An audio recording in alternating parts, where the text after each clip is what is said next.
What does Islam say about alcohol? Does it prohibit it entirely?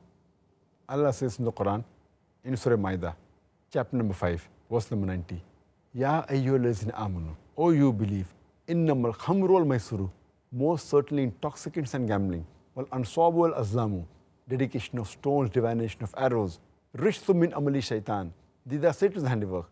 Fashtanibu lalakum tuflihun. Abstain from this handiwork that you may prosper. So Allah says, this is rishthum min amali shaitan. It's a Satan handiwork. Abstain from it that you may prosper.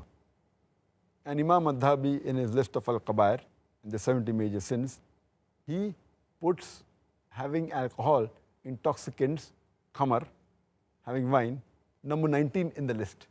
And having intoxicants is even prohibited in Christianity. If you read the Bible, it's mentioned in the book of Proverbs, chapter number 20, verse number 1. It says that wine is a mocker. It is strong raging drink. And anyone who is deceived, he is not wise. It's mentioned in the book of Ephesians, chapter number 5, verse number 18. Be not drunk with wine.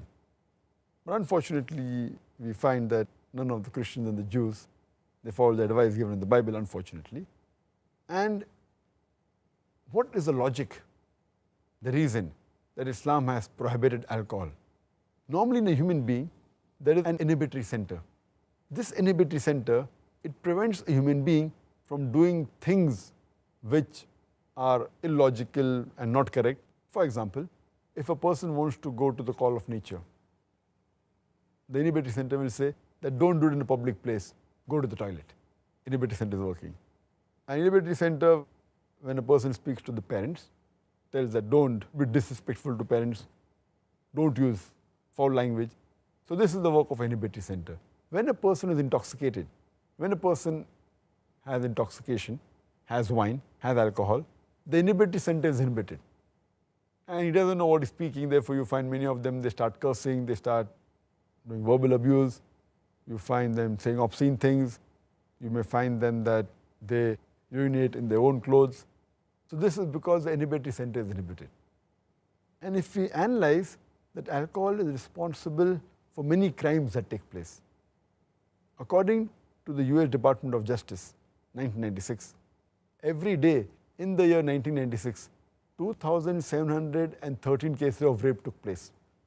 That means every 32 seconds, one rape is taking place in America in 1996.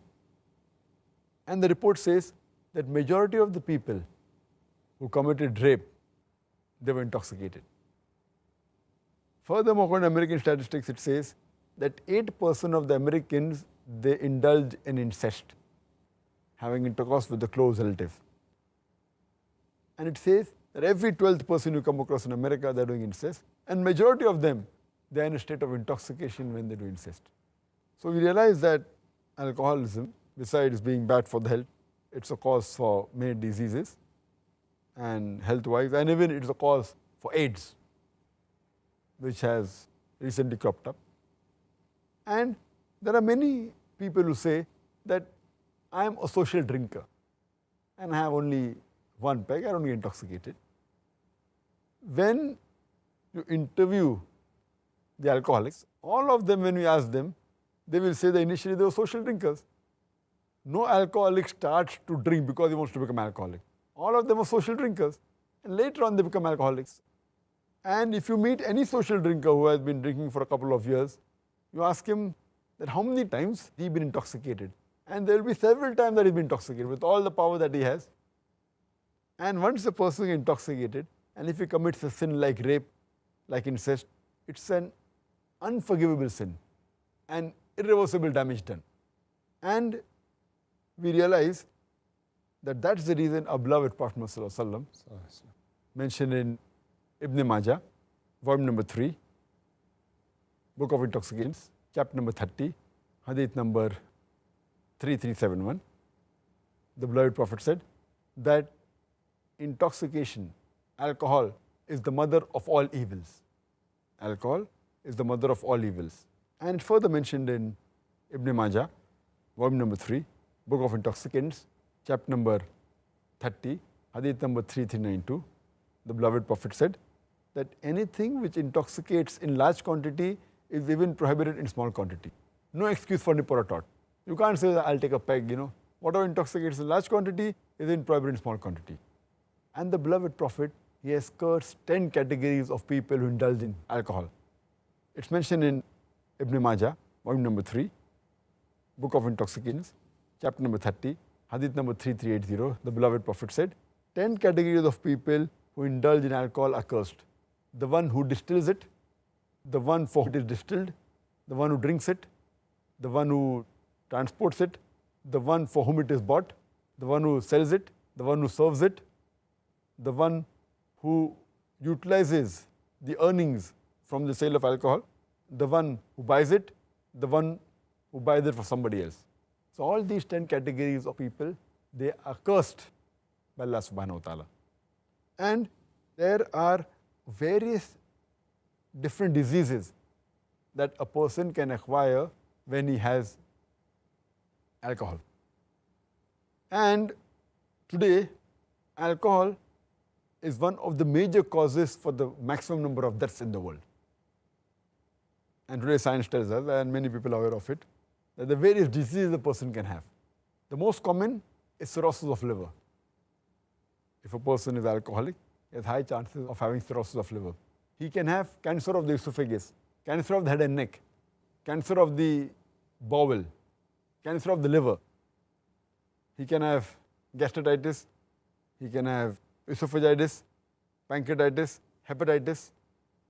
A person who has alcohol, there are chances that he will have cardiomyopathy, he will have angina, heart attack, atherosclerosis.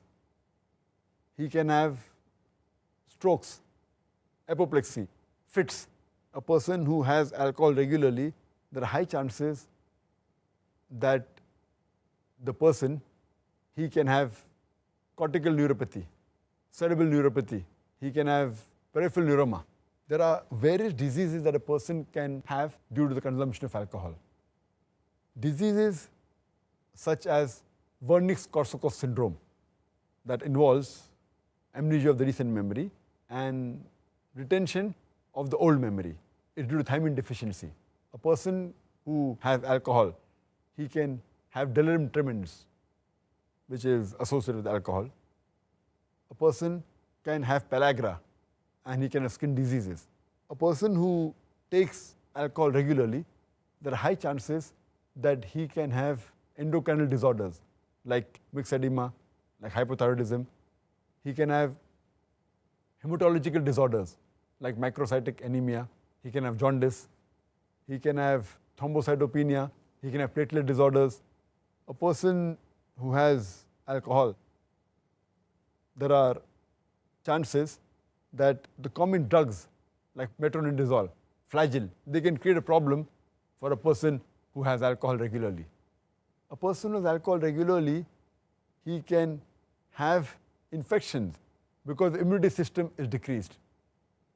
There are high chances that he can have chest infections like lung abscess, emphysema, pulmonary tuberculosis. A person who's a woman, she can get affected more by alcohol, and the cirrhosis of liver is much dangerous in the woman.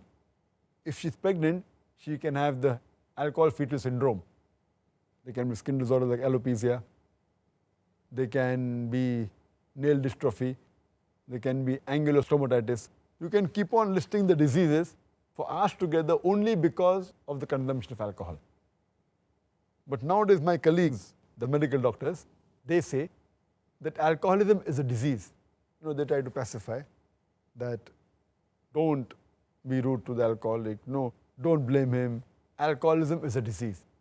If alcoholism is a disease, it is the only disease that is sold in bottles. It is the only disease that is advertised in the newspapers, in the magazines, on the radio broadcast stations. It's advertised in the satellite channels, in the television. It is the only disease that has licensed outlets for its sale. It is the only disease that brings a revenue to the government. It is the only disease that causes violent deaths on the highways. It is the only disease that ruins family. It's the only disease that has got no viral or germ cause. It's not a disease. As Allah says in Surah Ma'idah, chapter 5, verse number 90, Rishtum min amali shaitan. It is a Satan's handiwork. Fashtanibu lakum tuflihun. Abstain from this handiwork that you may prosper.